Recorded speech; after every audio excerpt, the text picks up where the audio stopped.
Jail के chief ने जब यूं ही एक बुक सामने फेंकी तो वो दीवार को चीरते हुए सीधे दूसरी तरफ निकल गई। ये देखकर चीफ के होश उड़ गए।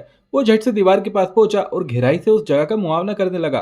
तब उन्हें पता चला कि ये दीवार असली नहीं थी, बल्कि इस पर मिट्टी और अखबार लगाकर एक पर्दा बनाया गया था, जिसके पीछे एक गहरी सुरंग थी।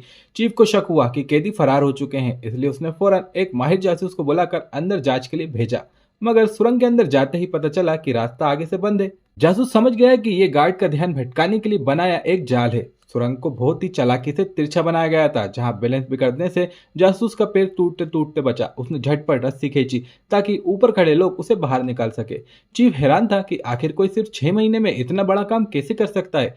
तभी जासूस को जमीन पर पड़ी एक चम्मच मिली और उसने बताया कि इसी से दीवार को खोदा गया था। जासूस ने दीवार से थोड़ी मिट्टी उतारी और सभी गार्ड को दिखाते हुए इस अजीब साजिश का खुलासा किया। असल में लीदा रोज अपने खाने के नमकीन पानी को दीवार पर लगाती थी। इससे नमक ने पत्थरों और मिट्टी को धीरे धीरे बहुत कमजोर कर दिया। बस फिर क्या था, वो आराम से एक चम्मच से उसे खोदती रहती। इस काम को छुपाने के लिए उसने बहुत सारी बुक्स मंगाई। हर किताब को पढ़कर वो उसके पन्नों की मिट्टी के साथ लोई बनाती और गुफा के मुंह पर चिपका कर उसे बिल्कुल दीवार जैसा लुक दे देती थी। और खोदी हुई मिट्टी को ठिकाने लगाने का आइडिया तो इससे भी शानदार था। ये जेल एक ऊंची पहाड़ी पर थी, जहां हमेशा तेज हवाएं चलती रहती। लीजा बस मिट्टी को खिड़की से बाहर फेंक देती और हवा उसे उड़ा ले जाती।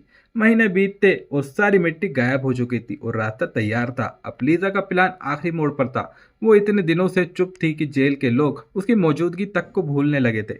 किसी का ध्यान उस पर नहीं गया। एक दिन जब एक वीआईपी अफसर वहां इंस्पेक्शन के लिए गया तो सभी कैदियों को ग्राउंड में बुलाया गया। सारे गार्ड्स उस वीआईपी की मेहमान नवाजी में इतने अंधे हो चुके थे कि किसी ने लीजा पर ध्यान तक नहीं दिया। लीजा बिना घबराए सीधे उनकी सरकारी गाड़ी की तरफ बढ़ने लगी। किसी ने शक नहीं किया। लीजा मौका पाकर उस गाड़ी के नीचे छुपकर लटक गई। बाद में जब एक गार्ड उसके रूम में खाना देने गया तो दीवार का खुला सुराख देखकर उसके पैरों तले जमीन खिसक गई। पूरी जेल में हूटर और सायरन बजने लगे। अफरा तफरी के बीच चीफ उस वीआईपी अफसर को खुद हिफाजत से गाड़ी तक छोड़ने आया। लेकिन उन्हें रत्ती भर भी अंदाजा नहीं था कि जिस कैदी को पूरी फोर्स ढूंढ रही थी वो उसकी गाड़ी के नीचे बैठकर आजाद हो चुकी है। जब तक उनकी जांच पूरी हुई तब तक बहुत देर हो चुकी थी। लीजा जंगल के रास्ते अपनी नई आजादी की तरफ हमेशा के लिए निकल चुकी थी।